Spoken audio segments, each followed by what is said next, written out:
નમસ્કાર વિદ્યાર્થી મિત્રો, તપોવન સાયન્સ એકેડમીમાં આપનું હાર્દિક સ્વાગત છે। વિદ્યાર્થી મિત્રો, પ્રીવિયસ લેક્ચર કે જેમાં આપણે શરૂઆત કરી હતી ફૂગ સૃષ્ટિ વિશે। હવે ફૂગ સૃષ્ટિ કે જેમાં આપણે એના સામાન્ય લક્ષણ વિશે ભણી ગયા હતા। સામાન્ય લક્ષણ એટલે કે એની રચનામાં કવક તંતુ આવેલા હોય, કવક સૂત્ર આવેલા હોય। હવે એ કવક સૂત્ર ભેગા મળીને કવક જાળની રચના કરે છે। હવે કવક તંતુ કાં તો પડદામય હોય કાં તો પડદા વિહીન હોય। તેમજ એમાં લિંગી પ્રજનન વિશે ભણી ગયા હતા કે લિંગી પ્રજનન 3 તબક્કામાં જોવા મળે। એક તો જીવરસનું સંયુગ્મન, ત્યારબાદ કોષ કેન્દ્ર સંયુગ્મન અને ત્રીજું છે અર્ધીકરણ। પણ જે એબી મેં તમને એક્ઝામ્પલ આપેલું હતું, એબી એટલે કે એસ્કોમાઇસેટિસ અને બેસિડિયોમાઇસેટિસ। તો આ બંને વર્ગના જે ફૂગ છે કે જેમાં એક મધ્યસ્થી દ્વિકોષ કેન્દ્રીય અવસ્થા જોવા મળે છે। મધ્યસ્થી દ્વિકોષ કેન્દ્રીય અવસ્થા એટલે કે આ બંને સમૂહના જે ફૂગ છે કે જેમાં જીવરસનું સંયુગ્મન થઈ જાય પણ તરત કોષ કેન્દ્રનું જોડાણ થતું નથી। થોડા સમય સુધી કોષ કેન્દ્ર બંને સેપરેટ રહે છે। જે કોષ છે તો કોષની અંદર તમે 2 સ્પષ્ટ કોષ કેન્દ્ર જોઈ શકો છો। તો એવી અવસ્થાને દ્વિકોષ કેન્દ્રી તબક્કો કહેવામાં આવે છે। હવે વિદ્યાર્થી મિત્રો, આજે આપણે વાત કરીશું એના જૂથ વિશે। તો એના જે જૂથ છે તો એની કવકજાળની બાહ્ય રચના તેમજ બીજાણુ નિર્માણના પ્રકાર અને ફળકાયના નિર્માણને આધારે, શેને આધારે? તો કવકજાળની બાહ્ય રચના,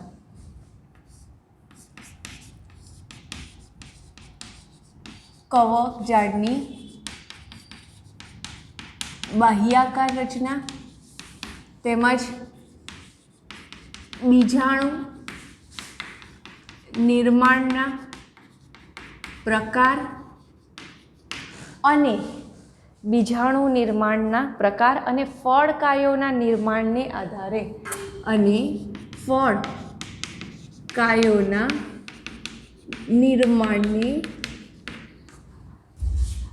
આધારે ફૂગ સૃષ્ટિમાં અલગ અલગ જૂથનો સમાવેશ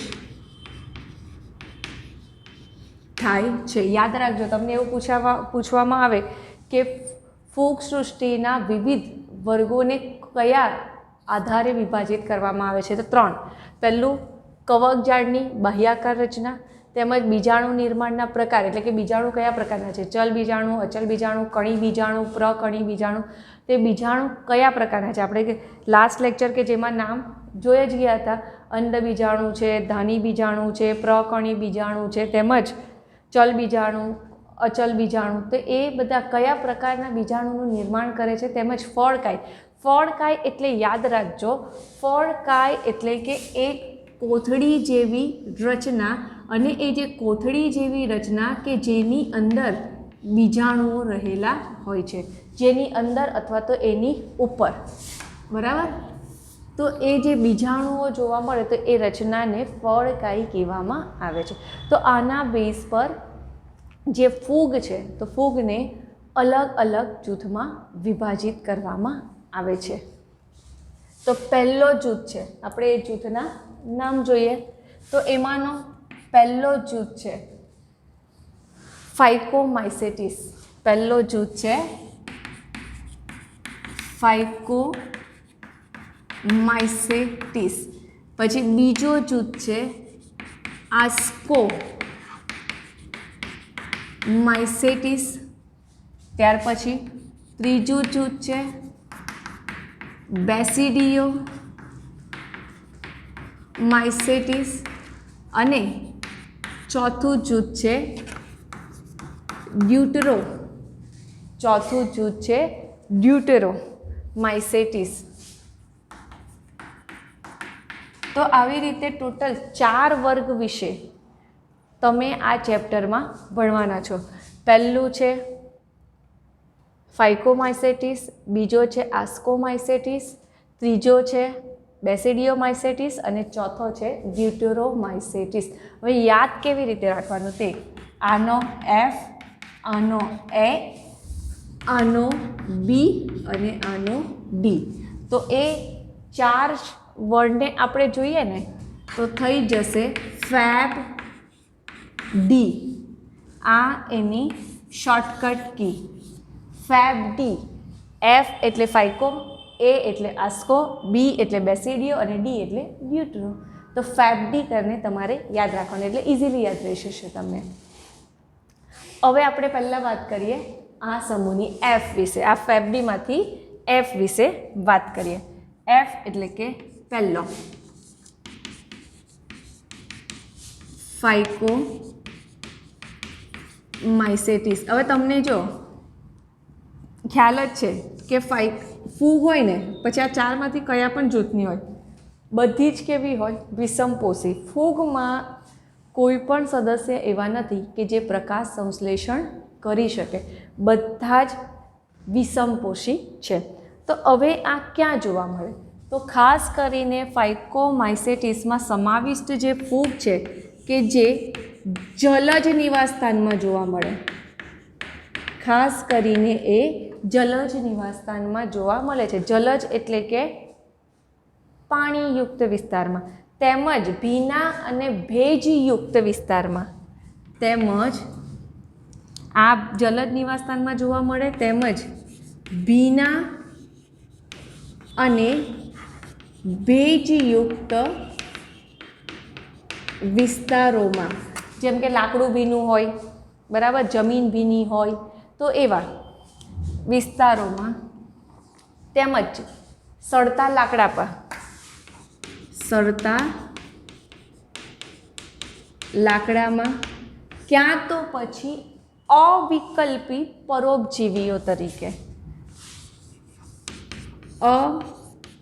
અવિકલ્પી પરોપજીવીઓ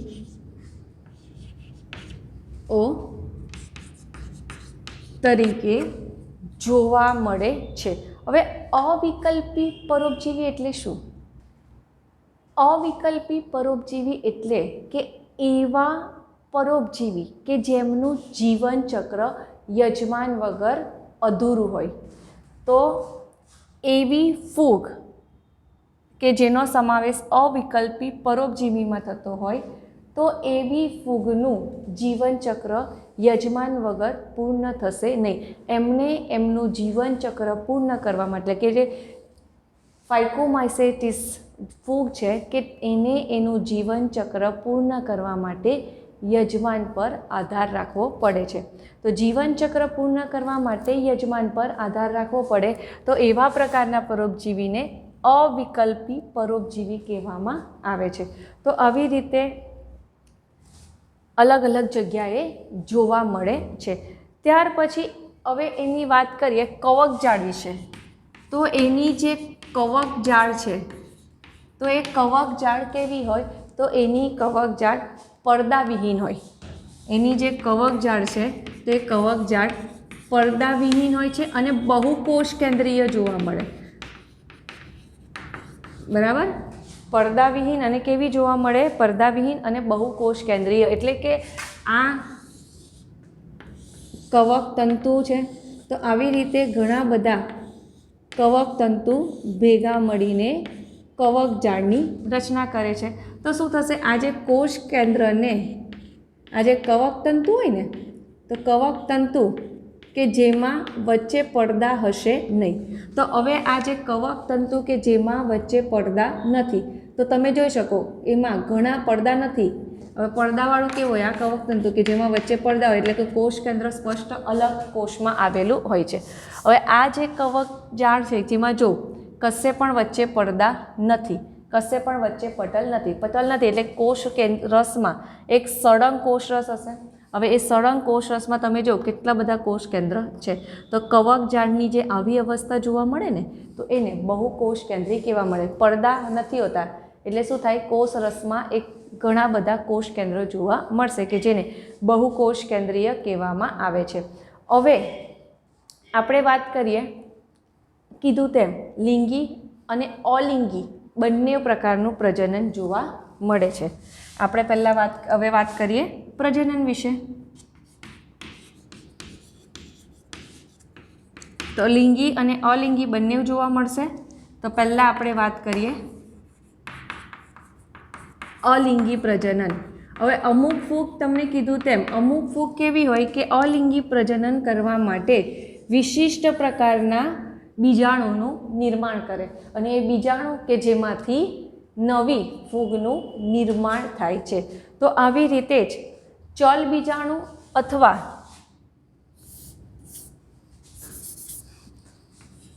ચલ બીજાણુ એટલે કે કસા ધરાવે. યાદ રાખજો, જ્યારે પણ વર્ડ આવે ને ચલ બીજાણુ એટલે કે કસા ધરાવે અને ચલિત હોય. ચલિત હોય એટલે કે એક જગ્યા પરથી બીજી જગ્યા પર જઈ શકે. અથવા તો અચલ બીજાણુ અથવા તો અચલિત બીજાણુ પણ કહેવામાં આવે છે. હવે અચલિત બીજાણુ એટલે કે કસા ધરાવતી નથી, એટલે કસા નહીં ધરાવે એટલે કે એ સ્થાન ફેર કરશે નહીં. તો આવી રીતે ચલ બીજાણુ અને અચલ બીજાણુ દ્વારા અલિંગી પ્રજનન કરે છે. તમને એક્ઝામમાં એ રીતના પ્રશ્ન પૂછાય કે ફાઇકોમાઇસેટિસ છે કે જેમાં અલિંગી પ્રજનન શેના દ્વારા થાય છે? તો અલિંગી પ્રજનન ચલ બીજાણુ અથવા તો અચલ બીજાણુ દ્વારા થાય છે. હવે આપણે વાત કરીએ લિંગી પ્રજનન વિશે. બીજો પ્રકાર છે લિંગી પ્રજનન. હવે લિંગી પ્રજનનની આપણે વાત કરીએ એટલે સ્વાભાવિક છે કે લિંગી પ્રજનન કે જેમાં બે સજીવની જરૂર પડે. હવે લિંગી પ્રજનન કે જેમાં બે જન્યુઓનું જોડાણ થાય. બરાબર, લિંગી પ્રજનનમાં શું થાય? બે જન્યુઓનું જોડાણ થાય. એટલે કે આવી રીતે આપણે જોયું તેમ આ એક જન્યુ અને આ બીજા જન્યુ, તે બંને જન્યુઓનું જોડાણ થઈ જશે. આ પહેલું જન્યુ, આ બીજું જન્યુ, તો આ બંને જન્યુઓનું આવી રીતે જોડાણ થાય છે. અને બંને જન્યુઓના જોડાણથી જે રચના બને તો એને યુગ્મ બીજાણુ કહેવામાં આવે છે. અહીંયા જો આ બંને જન્યુ છે, આ બંનેનું જોડાણ થઈને આ જે રચના બની ને, તો આ રચના કે જેને યુગ્મ બીજાણુ કહેવામાં આવે છે. યાદ રાખજો, બે જન્યુઓનું જોડાણ થાય અને જોડાણ થઈને જે રચના બને તેને યુગ્મ બીજાણુ કહેવામાં આવે છે. જેમ કે આપણે કહીએ નર જન્યુ અને માદા જન્યુનું જોડાણ થઈને ફલિતાંડ બને, તો અહીંયા ફલિતાંડની જગ્યા પર યુગ્મ બીજાણુ શબ્દ વાપરવાનો છે. હવે આપણે જોઈએ ને જન્યુ વિશે વાત કરીએ. આપણે પર્ટિક્યુલરલી જન્યુ વિશે વાત કરીએ. આ યાદ રાખજો, પર્ટિક્યુલરલી આપણે જન્યુ વિશે વાત કરીએ છીએ. તો આમાં બાહ્યાકાર રીતે આપણે વાત કરીએ ને, બરાબર, બાહ્યાકાર રીતે વાત કરીએ તો બે પ્રકારના જન્યુ હોય છે. એક તો સમજન્યુ અને બીજા વિષમજન્યુ. હવે સમજન્યુ અને વિષમજન્યુ વચ્ચે તમને તફાવત કહું. બરાબર, સમજન્યુ અને વિષમજન્યુ વચ્ચે તફાવત કહું. જો અહીંયા તમને નામ પરથી ખ્યાલ આવે, સમજન્યુ. સમજન્યુ એટલે યાદ રાખજો બંને જન્યુ દેખાવમાં સરખા. જ્યારે પણ બંને જન્યુ દેખાવમાં સરખા હોય ને તો એને સમજન્યુ કહેવામાં આવે. હવે વાત કરીએ આપણે વિષમજન્યુ વિશે. વિષમજન્યુ દેટ મીન્સ કે બંને જન્યુ દેખાવમાં સરખા ન હોય.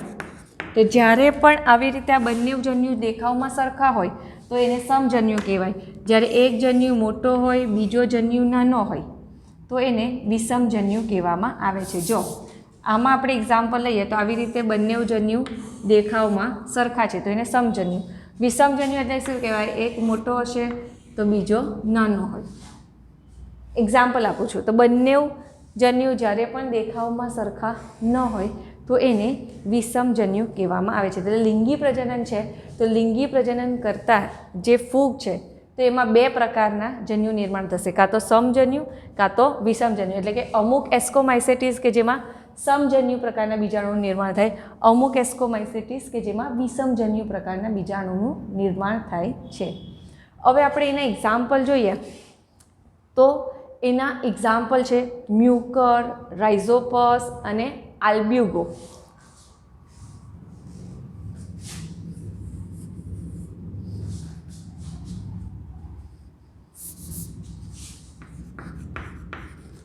ચાલો હવે આપણે અહીંયા એના એક્ઝામ્પલ જોઈએ, એટલે કે આ એસ્કોમાઇસેટિસના ઉદાહરણ.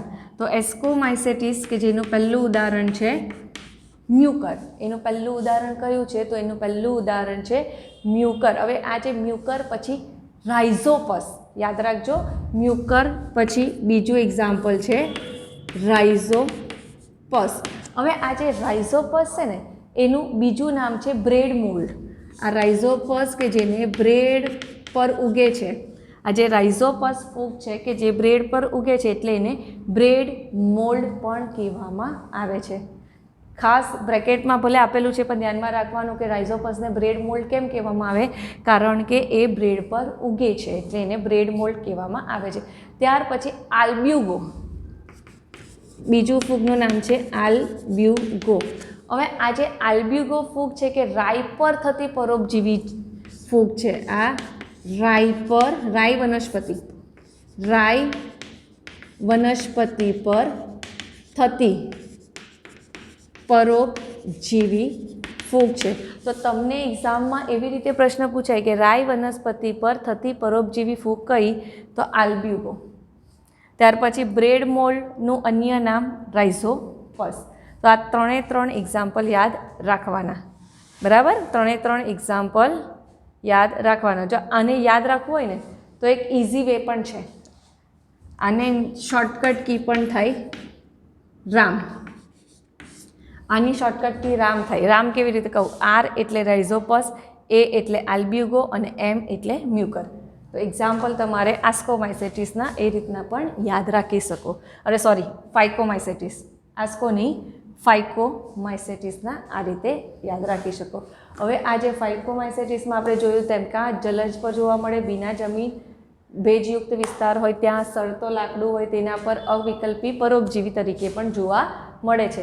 હવે એની જે આવી રીતે કવક જાળ હોય તે પડદાવિહીન હોય જેના લીધે બહુ કોષ કેન્દ્રી જોવા મળે છે. બંને પ્રકારનું પ્રજનન જોવા મળે, અલિંગી અને લિંગી એમ બંને પ્રકારના પ્રજનન જોવા મળે છે. અલિંગી પ્રજનન ચલ બીજાણુ અથવા તો અચલ બીજાણુ દ્વારા કરે છે અને આમાં લિંગી પ્રજનન જન્યુઓના જોડાણથી કરે છે. જન્યુઓનું જે જોડાણ થાય તેને યુગ્મ બીજાણુ કહેવામાં આવે છે. હવે બીજાણુ 2 પ્રકારના, સમજન્યુ હોઈ શકે કાં તો વિષમજન્યુ. દેખાવમાં સરખા હોય તે સમજન્યુ, દેખાવમાં અલગ હોય તો વિષમજન્યુ. હવે આ જે વિષમજન્યુ કે જેને અંડજન્યુ પણ કહેવાય છે, વિષમજન્યુ કે જેને અંડજન્યુ પણ કહેવાય છે, એનું એક્ઝામ્પલ રામ એટલે કે આર એટલે રાઇઝોપસ, એ એટલે આલ્બ્યુગો અને એમ એટલે મ્યુકર. ચાલો હવે આપણે વાત કરીએ બીજો વર્ગ, અને એ બીજો ફૂગનો વર્ગ છે આસ્કોમાઇસેટિસ.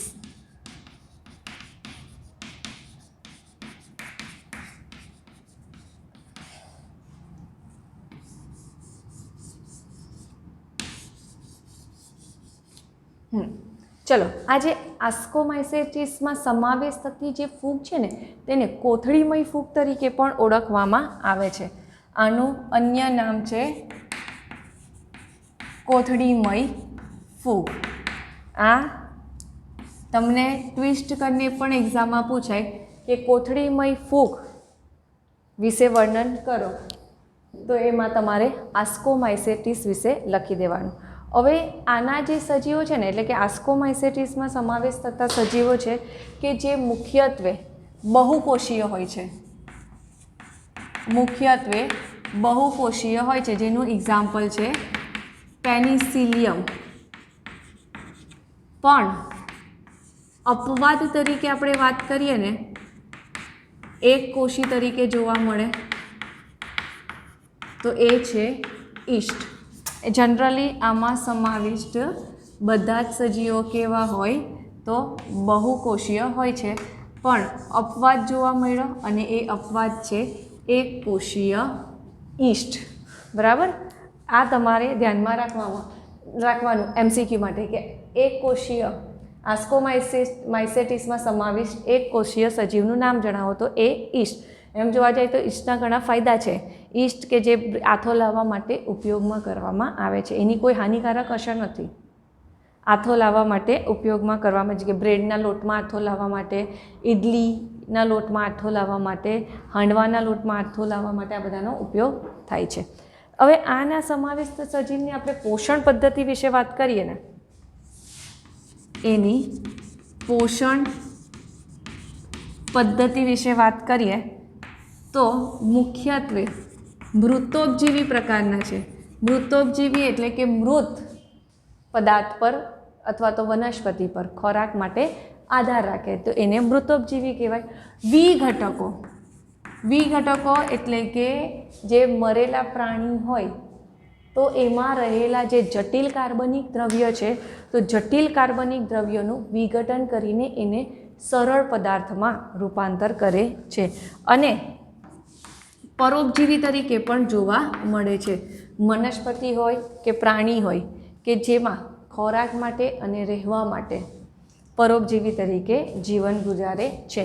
કેટલાક તો એવા પણ હોય છાણભક્ષી હોય. છાણભક્ષી એટલે કે છાણ પર વિકાસ પામે છે. છાણમાંથી ખોરાક મેળવે છે અને એના પર વિકાસ પામે છે. હવે આપણે એની રચના વિશે વાત કરીએ તો એના કવકજાળ, એની જે કવકજાળ છે તો એ કવકજાળ પડદા યુક્ત હોય છે. એટલે કે ધારો અને શાખિત હોય. કેવી હોય? પડદાયુક્ત અને શાખિત. એટલે કે આવી જે કવકજાળ છે તે આવી રીતે શાખામાં વિભાજિત થયેલી હોય છે તો આને કહેવામાં આવે શાખિત. અને એમાં આવી રીતે પટલ એટલે કે પડદા જોવા મળે છે. જ્યારે પણ પડદા જોવા મળે ને તો એને બહુકોષ કેન્દ્રી કહેવામાં આવશે નહીં.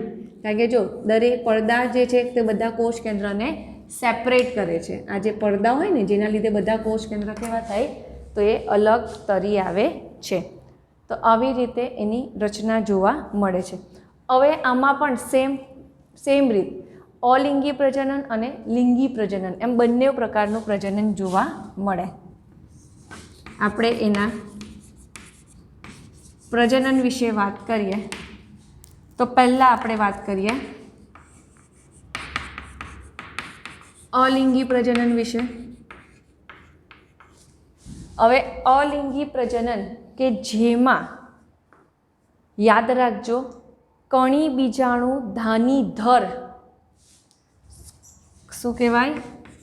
કણી બીજાણુ ધાનીધર કહેવાતી એક વિશિષ્ટ રચના, કઈ?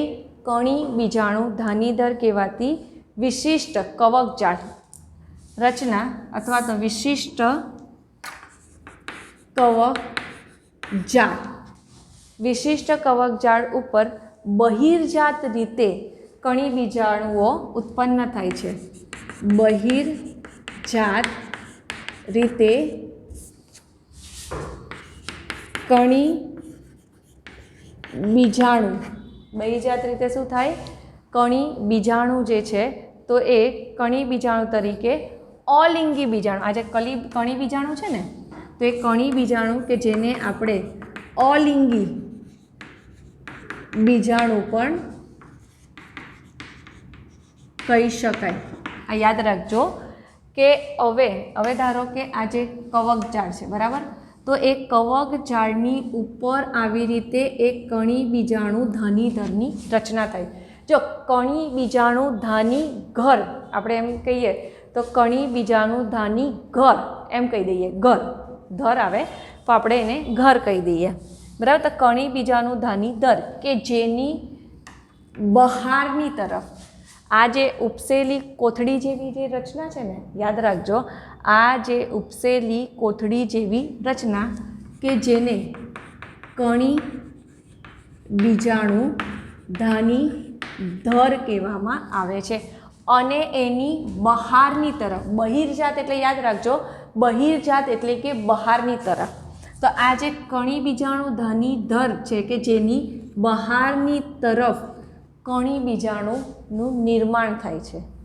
તો બહારની તરફ આ કણી બીજાણુનું નિર્માણ થાય તો એને બહિર્જાત કહેવામાં આવે છે. અને આ કણી બીજાણુ તેને અલિંગી બીજાણુ પણ કહેવામાં આવે છે. કારણ કે આ જે આ જે બીજાણુ છે ને એ ફૂગથી છૂટું પડશે, સ્વતંત્ર રીતે એમાંથી આવી રીતે કવક તંતુનું નિર્માણ થાય છે. તો આ જે બીજાણુ છે કે જેમાંથી નવી ફૂગનું નિર્માણ થાય છે. યાદ રાખજો, આ જે કણી બીજાણુ છે તો એ કણી બીજાણુ કે જેમાંથી નવી ફૂગનું નિર્માણ થાય. બરાબર, શેનું નિર્માણ થાય? તો નવી ફૂગનું નિર્માણ થાય છે. તો અહીંયા તો એક જ સજીવ કે જેમાંથી નવી ફૂગ બની જાય છે. તો આ બીજાણુમાંથી ડાયરેક્ટ ફૂગ બને એટલે એને અલિંગી બીજાણુ કહેવામાં આવે છે. આ ખાસ ધ્યાનમાં રાખજો. બરાબર, કે કણી બીજાણુ ધાનીધર છે કે જેમાં બહારની આવી રીતે કોથળી જેવી ફૂલેલી રચના કે જેમાં બહારની તરફ આ કણી બીજાણુનું નિર્માણ થાય છે. અને આ કણી બીજાણુના અંકુરણ થવાથી, આ જે કણી બીજાણુ છે તો કણી બીજાણુના અંકુરણથી શું બનશે? હવે તમે જ મને કહો. નવી કવકજાળ. અંકુરણથી નવી કવકજાળ બને. નવી કવકજાળ બને એટલે કે નવી ફૂગ બને. યાદ રાખજો, નવી કવકજાળ બને એટલે નવી ફૂગ બને છે. હવે આપણે વાત કરીએ, આ અલિંગી પ્રજનનની વાત કરી. હવે આપણે વાત કરીએ લિંગી પ્રજનન. યાદ રાખજો, અલિંગી પ્રજનનમાં બીજાણુનું નિર્માણ બીજાણુધાનીની બહાર થાય છે. યાદ રાખજો, આ જે આસ્કોમાઇસેટિસ છે કે જેમાં બહારની તરફ એટલે કે બહિર્જાત અલિંગી બીજાણુનું નિર્માણ થાય છે. જ્યારે લિંગી પ્રજનનની વાત કરીએ ને તો લિંગી પ્રજનન કે જેમાં ધાનીની અંદર, યાદ રાખજો, લિંગી બીજાણુ કે જેમાં ધાનીઓની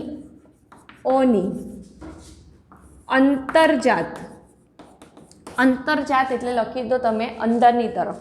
અંતરજાત જ્યાં વર્ડ આવે ત્યાં બ્રેકેટમાં લખી દેજો અંદરની તરફ, એટલે જ્યારે તમે વર્ષ દરમિયાન વાંચો તો બંનેના શબ્દ ધ્યાનમાં રહે. તો આવી રીતે કોથળી જેવી જે ધાનીઓ છે તો એ ધાનીઓમાં અંતરજાત રીતે લિંગી બીજાણુ ઉત્પન્ન થાય છે. ધાની બીજાઓમાં અંતરજાત એટલે કે અંદરની તરફ લિંગી બીજાણુ ઉત્પન્ન થાય છે. અને એ જે બીજાણુ છે, બરાબર, એ જે બીજાણુ છે કે જેને ધાની બીજાણુ કહેવાય છે, એ બીજાણુનું નામ યાદ રાખજો, ધાની બીજાણુ. બરાબર, આ બીજાણુનું નામ યાદ રાખવાનું, ધાની બીજાણુ. તો હવે આ જે આ કવકજાળ છે કે જેમાં આવી રીતે કોથળી જેવી ફૂલેલી રચના કે જેને આપણે કહીશું.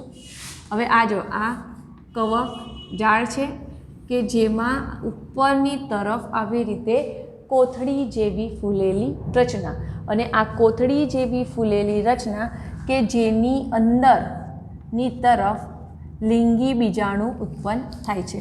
તો અંદરની તરફ જે લિંગી બીજાણુ ઉત્પન્ન થાય તો એને ધાની બીજાણુ કહેવામાં આવે છે. એને શું કહેવામાં આવે?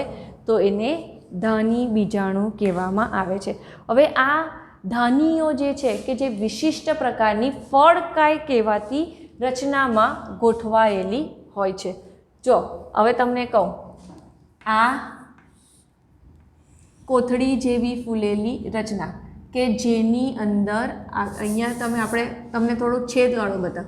હવે આ કોથળી જેવી ફૂલેલી રચના કે જેમાં આવી રીતે ધાનીઓ આવેલી હોય છે. બરાબર, હવે આ જે ધાનીઓ આવેલી હોય અને આ ધાની કે જેની અંદર લિંગી બીજાણુ આવેલા હોય છે. આ જે ધાની છે કે જેની અંદર લિંગી બીજાણુ આવેલા છે જેને આપણે કહીશું ધાની બીજાણુ. બરાબર, અને આ જે આખી ફૂલેલી કોથળી જેવી રચના છે ને એને આપણે કહીશું ફળકાય.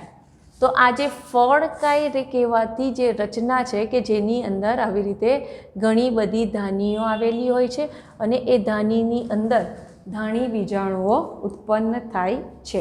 બરાબર, હવે જો આ તમારી ચોપડીનું બેઠું વાક્ય છે કે આ ધાનીઓ, આ બધી ધાનીઓ એ વિશિષ્ટ કહેવાતી એક રચના, જેમ કે જેને કહેવાય છે ફળકાય. તે ફળકાઈમાં ગોઠવાયેલી હોય છે, બરાબર. આ જે ફળકાઈ કહેવાતી રચના છે તેની અંદર આવી રીતે ઘણી બધી ધાનીઓ આવેલી હોય છે કે જેની અંદર લિંગી બીજાણુનું નિર્માણ થાય છે. હવે આને ફળકાઈ બી કહેવાય અથવા તો એને ફળધાનીકાઈ કહેવાય, અથવા તો એને ફળધાનીકાઈ. ફળધાનીકાઈ એટલે કેમ કહેવાય કે એની અંદર ઘણા બધા ધાનીઓ ગોઠવાયેલી હોય છે. હવે આના આપણે એક્ઝામ્પલ જોઈએ. હવે આપણે એના જોઈએ ઉદાહરણ. હવે એમાંનું પહેલું ઉદાહરણ છે એસ્પરજીલસ. પહેલું એક્ઝામ્પલ છે એસ્પરજીલસ. પછી ક્લેવિસેપ્સ, આનું બીજું એક્ઝામ્પલ છે ક્લેવિસેપ્સ.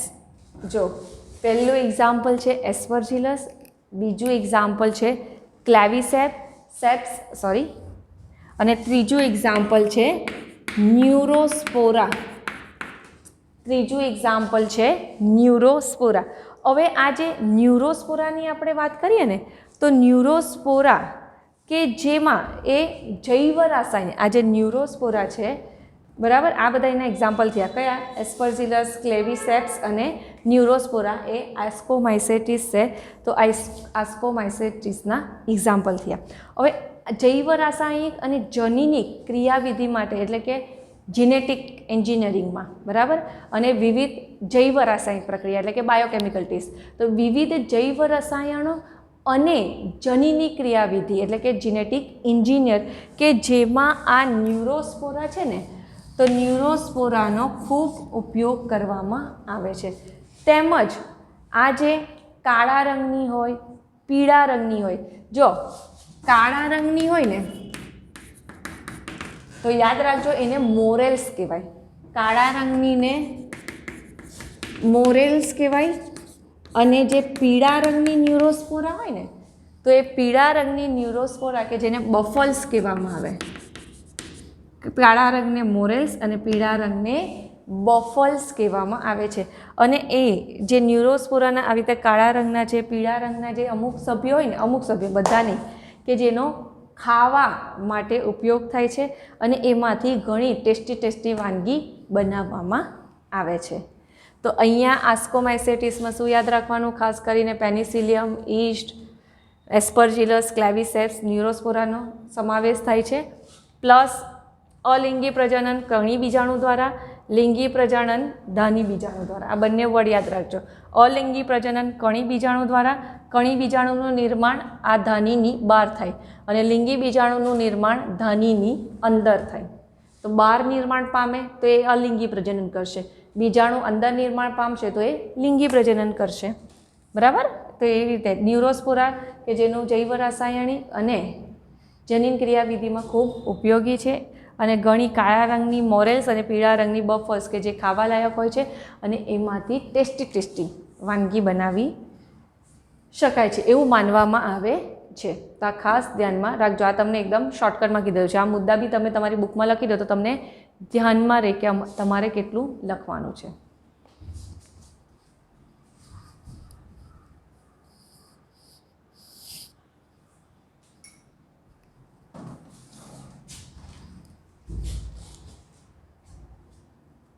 તો અહીંયા વિદ્યાર્થી મિત્રો, આજે આપણે ધોરણ 11ની અંદર ફૂગ સૃષ્ટિના 2 ટોપિક કમ્પ્લીટ કરી ગયા. પહેલો ટોપિક કમ્પ્લીટ કરી ગયા ફાઇકોમાઇસેટિસ અને બીજો ટોપિક આપણે કમ્પ્લીટ કર્યો આસ્કોમાઇસેટિસ. તો ફાઇકોમાઇસેટિસ અને આસ્કોમાઇસેટિસ એમાં તફાવત ધ્યાનમાં રાખજો કે આસ્કોમાઇસેટિસ છે કે જેમાં અલિંગી બીજાણુનું નામ છે કણી બીજાણુ, જ્યારે આપણે ફાઇકોમાઇસેટિસ જોઈ ગયેલા ને એમાં અલિંગી બીજાણુનું નામ છે ચલ બીજાણુ અથવા તો અચલ બીજાણુ, બરાબર, એ જોઈ ગયેલા. પછી એમાં આપણે સમજન્યુક, વિષમજન્યુક ને અંડજન્યુક વર્ડ જોઈ ગયેલા અને યુગ્મ બીજાણુ ફાઇકોમાઇસેટિસ જેમાં યુગ્મ બીજાણુ વર્ડ જોઈ ગયા. જ્યારે આપણે આજે આસ્કોમાઇસેટિસ છે, આસ્કોમાઇસેટિસ કે જેમાં ધાની બીજાણુ વર્ડ આવે છે. એનું એક્ઝામ્પલ રાઇઝોપસ, બરાબર ને, આલ્બ્યુગો અને મ્યુકર. એવી રીતે આનું એક્ઝામ્પલ એસ્પરજીલસ, ક્લેવિસલેપ્સ અને ન્યુરોસ્પોરા ધ્યાનમાં રાખવાનું. એના સિવાય પણ આગળ બે આપી દીધેલા છે એક્ઝામ્પલ પેનિસિલિયમ અને ઈસ્ટ. તો અહીંયા આપણા 2 વર્ગ કમ્પ્લીટ થયા. અને તમને કહું કે આ જે 2 વર્ગ છે તો એ બંને વર્ગમાંથી ફાઇકોમાઇસેટિસ એ 2 માર્કમાં પૂછાઈ શકે, જ્યારે આ જે આસ્કોમાઇસેટિસ છે કે જે 3 માર્કમાં પૂછાવાના ચાન્સીસ છે. હવે નેક્સ્ટ લેક્ચર કે જેમાં આપણે બાકીના 2 વર્ગ કમ્પ્લીટ કરીશું.